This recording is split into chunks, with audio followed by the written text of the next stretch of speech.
UFP, the United Federation of Podcasts.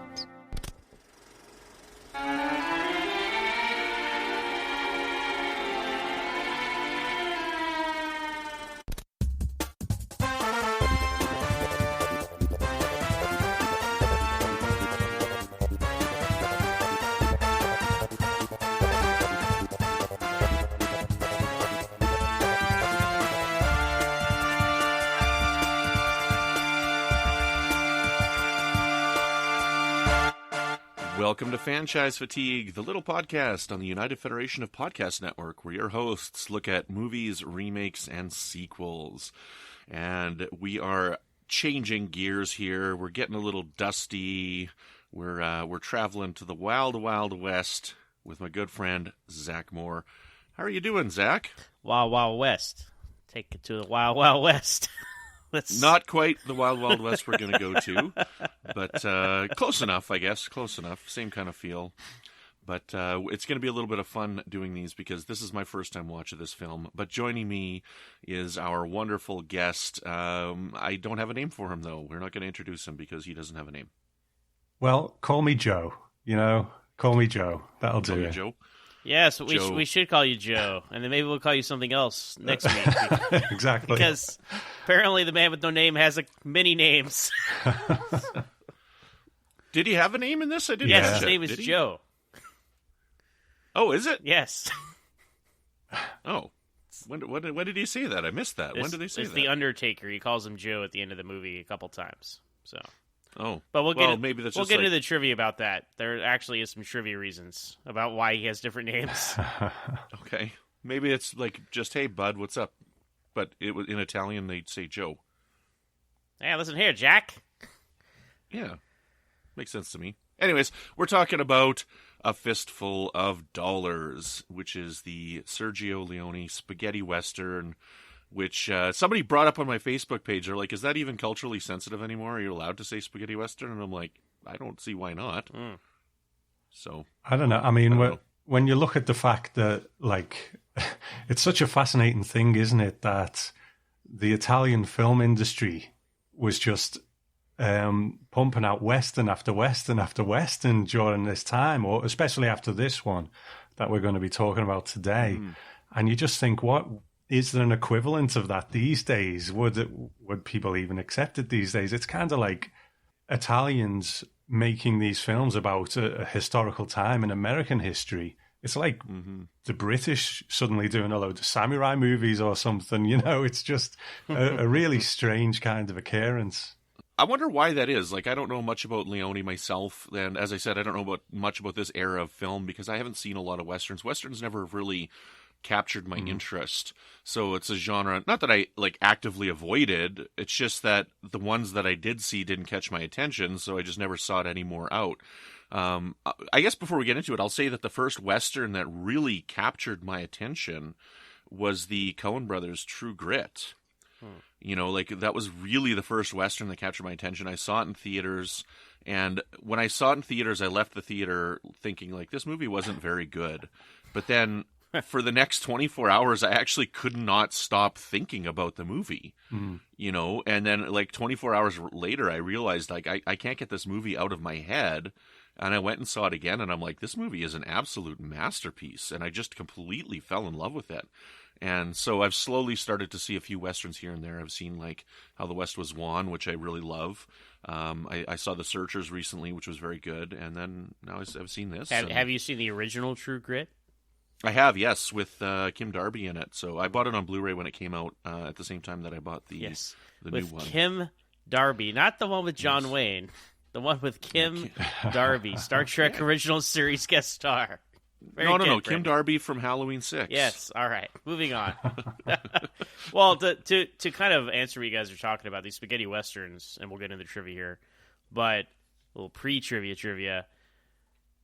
Italy, it can double as the American Southwest, and filming over there actually saved them 25% approximately on production costs.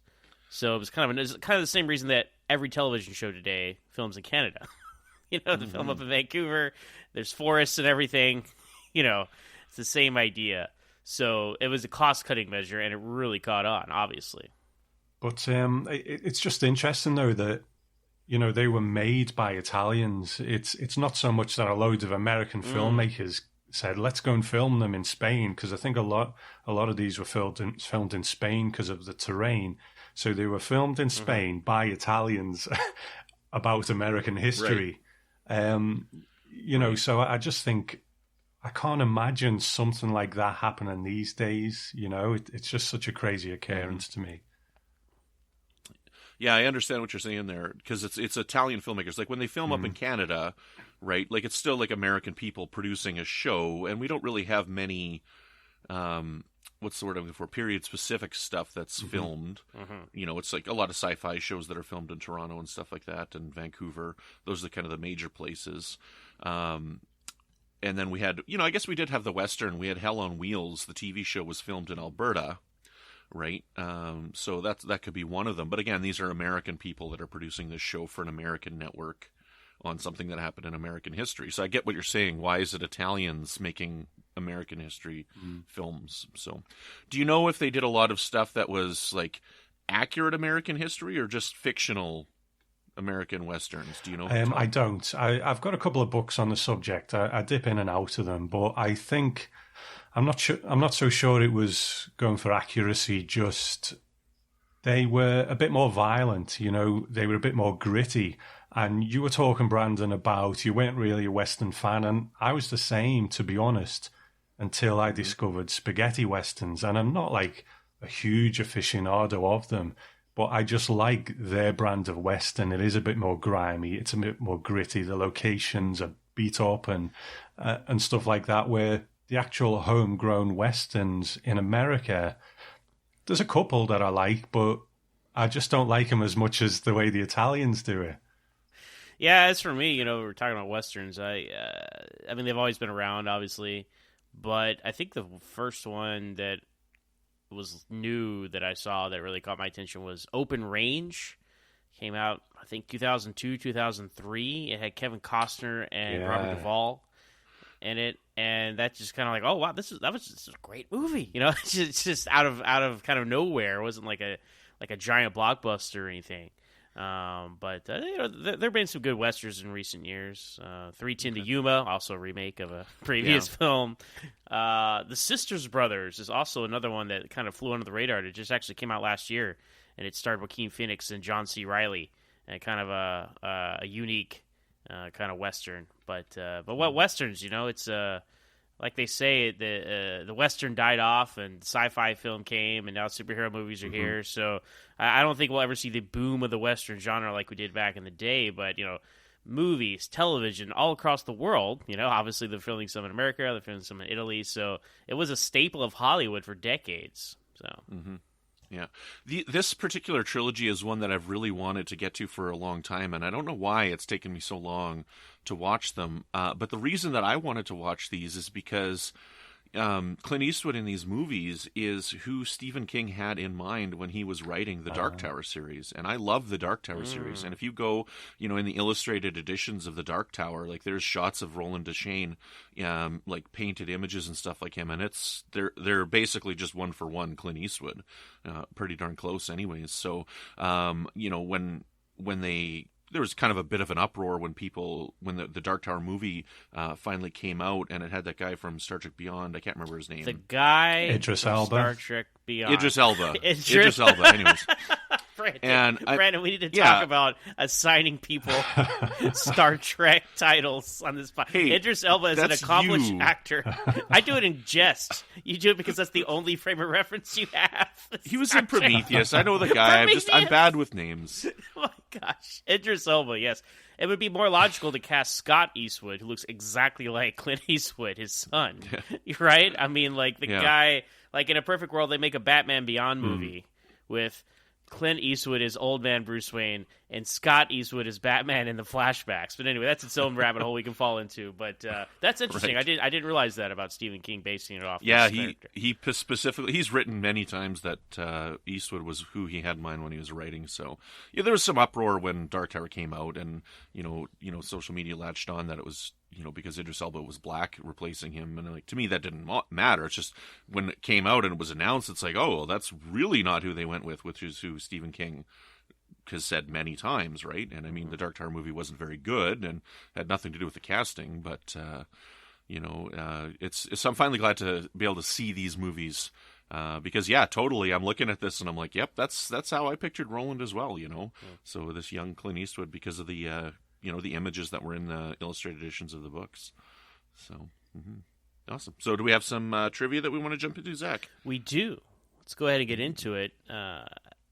As listeners will know, we covered Yojimbo and its sequel Sanjuro, and A Fistful of Dollars, the first entry in the Man with No Name trilogy, even though he has a couple names. It is a remake of Yojimbo, which itself was based off the novel Red Harvest.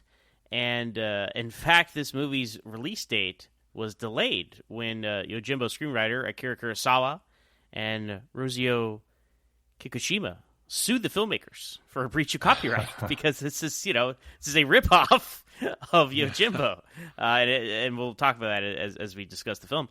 But they won. So it's a good thing they saved all that money filming in Italy. They saved that 25%. Yes, of the exactly. cost. That 25% went straight to Japan.